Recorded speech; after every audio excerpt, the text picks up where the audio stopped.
Hey guys, it's your boy Sean from Real Estate Navigator. I've been gone for a minute, but now I'm back. I hope everybody's doing well and staying healthy and socially distanced. As you can see, the club is empty. Now, what are we talking about again? Right, investments.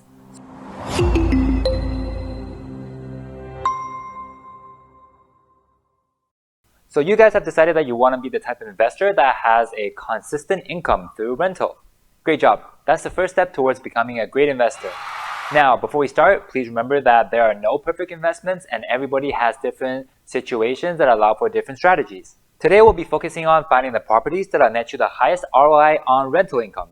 The advantage of this type of investment is that it will not fluctuate with the price of the housing market. It's a lot less stressful than if you were to watch the market every day and look for highs and lows. This is analogous to dividend investing, finding companies that yield great dividends rather than doing short-term trading. Now, here are some key factors to consider for finding your property. Number one, what type of property? Typically for this type of investment, you want properties that are relatively cheap, but also has really high rental income. Normally, one-bedroom apartments or studios are the best fit. They're cheaper than detached homes, and since they're usually situated near town centers, the rent will be high due to the demand and convenience. 2- and 3-bedroom apartments are not as worth for this type of investments, because the increase in rent you get from additional bedrooms is marginal compared to the price of the property that you have to pay for. For example, a relatively new one-bedroom apartment in Richmond along the SkyTrain line is around $500,000, and the rent for those properties will be $1,800-ish per month unfurnished. A 2-bedroom will be around $900,000 and the rent will be only around $2,200. This is because condos are usually sold based on price per square foot and rent does not increase that way. Factor number 2, location. Location greatly affects both the purchasing price of the property and the rent that you will get. Typically, locations in downtown areas cost a lot more, but you will also have higher rent. So, depending on your budget, you can either choose to buy something downtown or something further away. However, do keep in mind that it's a lot easier to find tenants for properties that are close to city centers than somewhere far away. Another great location is near schools and especially universities. If your property is near a university, then the tenants you'll find will likely be students or faculty workers. We find that these types of tenants are typically very great. Faculty workers have consistent jobs and are academically involved, while students are easy to come by. A subcategory of students is international students.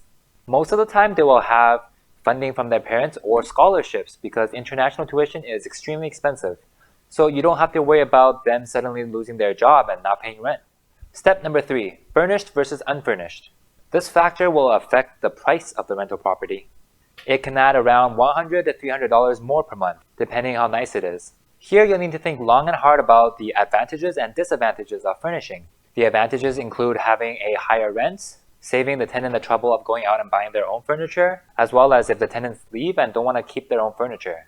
The disadvantages are also quite significant because you don't know what kind of tenant you'll get.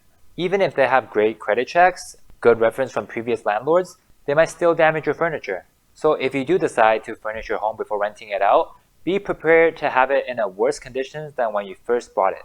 Because in most cases, a tenant will not take as good care of the property as the owner would. Another disadvantage would be that some tenants prefer to choose their own furniture, and if your furniture does not suit their taste, you might lose out on a great potential tenant. Number 4, strata fees and utility. Be aware of strata fees in your property as they can easily eat away at your profits. Typically, you want to pick a property with lower strata fees to maximize your returns, but then it'll have less amenities. More and better amenity can attract more tenants, and tenants typically pick their property based on their own personality and needs. You're more likely to have a high-class tenant if your building is luxurious, expensive, and has great amenities. However, the demographic for this type of tenant is limited. If they decided to settle down somewhere, they would probably purchase their own property. And on the other hand, we have utility fees. Do you want to have a fixed amount included on your rent, or do you want to have the tenant pay whatever they use? The advantage of having a fixed amount is that if the tenant uses less than what they're allotted for, you're benefiting. However, a fixed rent tenant will likely use their utilities more freely. But if you choose to keep it separate, you're lowering your potential risks and gains. Last but the most important will be budget and leverage. This is perhaps the biggest limiting factor on your investment. Your budget dictates what you can buy and where you can buy. Make sure to check out how much budget you have before you go property hunting to save yourself time. Check out the mortgage broker as well because you typically would want to use leverage on this type of investment. I'll get to why in a second. After you settle on your budget, you can go explore your options. Would you want to spend it all on one property downtown or maybe 2 properties further away? I'll leave that for you to decide. As for leverage, you'll definitely want to use this tool because you're getting income from the rent to pay for the property. How much leverage you want to use, again, depends on your capital and how much rent you're expecting. Do you want to be stress-free and have the rent cover the entirety of your mortgage? I would typically recommend this choice as it does not eat away at your savings, allowing you to continue your current lifestyle and not adjust your standards of living. Or if you want a little more income per month, you can use a little bit less leverage and put down more down payments. Or if you have a lot of capital, you can choose to buy more properties and use a little more leverage. But this method will require you to supplement the monthly mortgage payments with your own savings. Real estate investing is not one size fits all, and it all depends on your personal preference and your situation. But one thing that I do recommend against is taking on leverage that you cannot afford to expend. Alright, that was pretty lengthy, but I hope you guys learned something and have a little better idea of how to pick out the right rental investment for you. Thank you all for tuning in, and I will see you next episode.